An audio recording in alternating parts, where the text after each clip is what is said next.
भगवान श्री कृष्ण जी से कहिए कि हम लोग तो समय से न्याय नहीं कर पा रहे, लेकिन आप न्याय करने में देर ना लगाएं।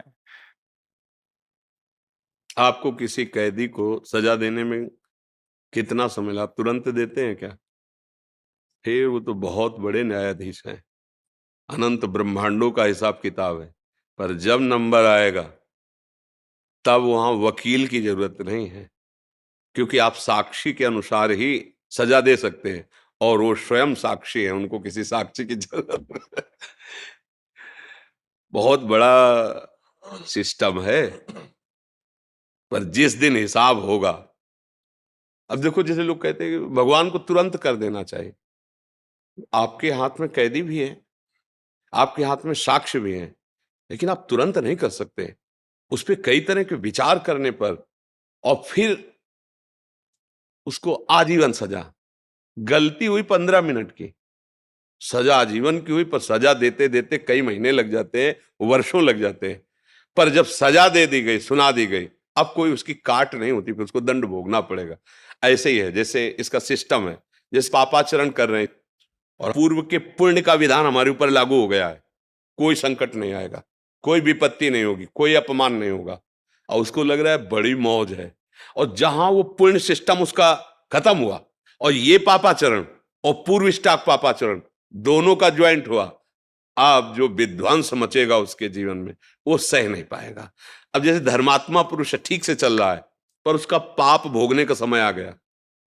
अब वो बहुत ठीक चल रहा है, पर हर कदम लड़खड़ा रहा है, हर कदम उसको विपत्ति आ रही है, हर कदम अपमान मिल रहा है। अगर वो धैर्य से इसको भोग ले, और पूर्व का सुकृत और अभी का धर्म दोनों मिलेंगे, प्रकाशित हो जाएगा।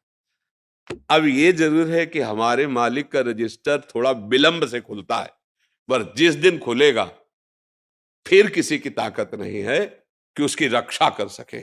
उनका, यहां तो आप न्याय करेंगे, दंड विभाग दंड देगा, जेल, वो स्वयं में सब कुछ है।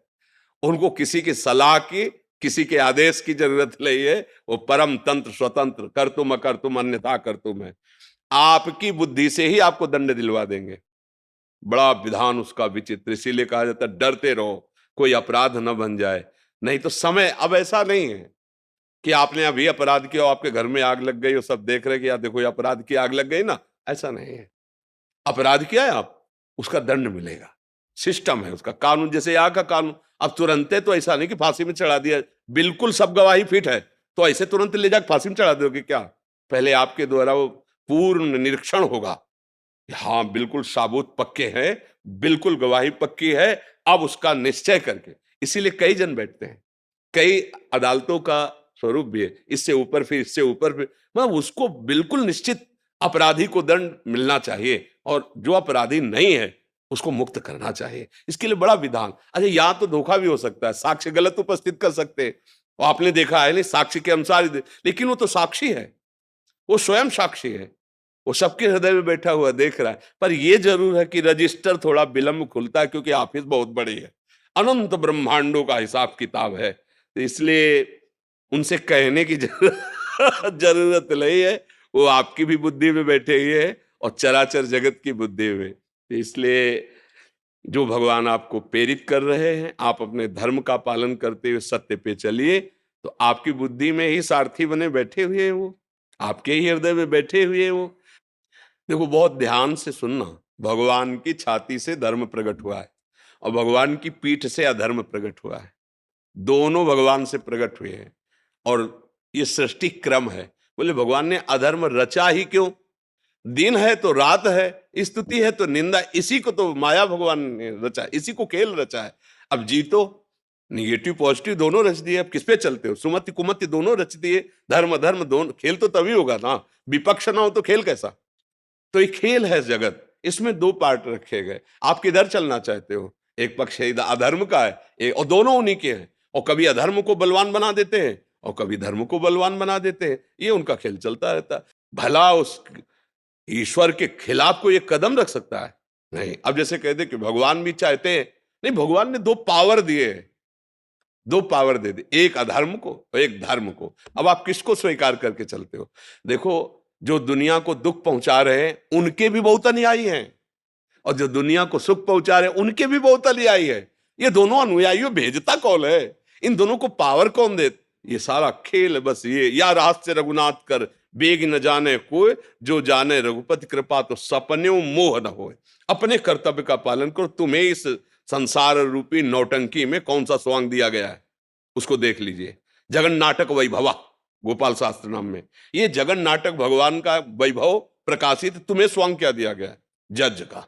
तो जितना तुम्हें ज्ञान दिया है उसके अनुसार तुम्हें न्याय करना, ये भगवान की पूजा होगी।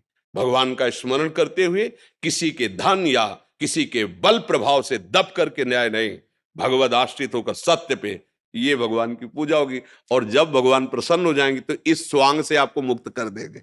चलो हमारे इस खेल से हटो, त्रिगुणात्मिका माया के, आओ परमानंद खेल में खेलो। अलग अलग खेल है, ये मायाकृत खेल है और एक दिव्य प्रेम लीला है भगवान की, जो भगवान की चिदानंद धाम में निरंतर होती रहती। बड़े बड़े महाभागवत भजन करके वो उसे प्राप्त करते हैं। तो उनसे कहने की जरूरत नहीं है, वही सब रूपों में अपना विस्तार करके खेल रहे हैं। निवेदन है महाराज जी, हाँ जी, एक बार हंस दीजिए आप, हाथ ऊपर करके। नहीं तो ऐसे कैसे हंसते मतलब अब जैसे कोई ऐसी बात आवे ना, अब जैसे रोल में हंसला हो तो अलग है, ये जो हंसी होती है ना, ये आनंद की छकन में होती है। जैसे कोई भागवतिक बात कही और एकदम हृदय आनंदित हो गया, उस वो एक अलग। अब जैसे बनावटी में हंसा जाता है ना, तो उसमें स्वाद नहीं होता है। नहीं देखो ना, जैसे नाटक में भी तो हंसते हैं तो उसमें स्वाद थोड़ी होता है। एक ब्रह्मानंद की छकन में, भगवदानंद की छकन में जो हंसी आती है वो लुभायमान करती है। और ऐसे हंसना लुभायमान तो कॉमेडी नहीं, कॉमेडी कहते, क्या कहते हैं? हाँ, मैं अंग्रेजी नहीं हमें अंग्रेजी नहीं आती, तो इसीलिए तो उसमें क्या हंसी में है। इसलिए पर हमें ये अच्छा कि जैसे आप जैसे विज्ञ पुरुष, आप जैसे हमारे राज्य पदों में विराजमान जन यदि सत्य को, धर्म को लेकर चलेंगे तो हमारे समाज को बहुत बड़ा लाभ मिलेगा। क्योंकि अगर जो आप जैसे बड़े पदों में बैठे हैं, अगर आप धर्म को नहीं जानेंगे, सत्य को नहीं जानेंगे, तो कहीं ना कहीं आप किसी के दबाव में आ सकते हैं, धन के दबाव में आ सकते हैं, किसी के बल के दबाव में आ सकते हैं। और अगर आप धर्म को जानेंगे तो आपको फोन भी आवे कि फिर हम आपको देख लेंगे, कुछ नहीं हो सकता। हरि का भरोसा हो, पक्का कहते हो, सत्य पे चल रहा हो तो कोई कुछ नहीं कर सकता। बिल्कुल नहीं डरना चाहिए।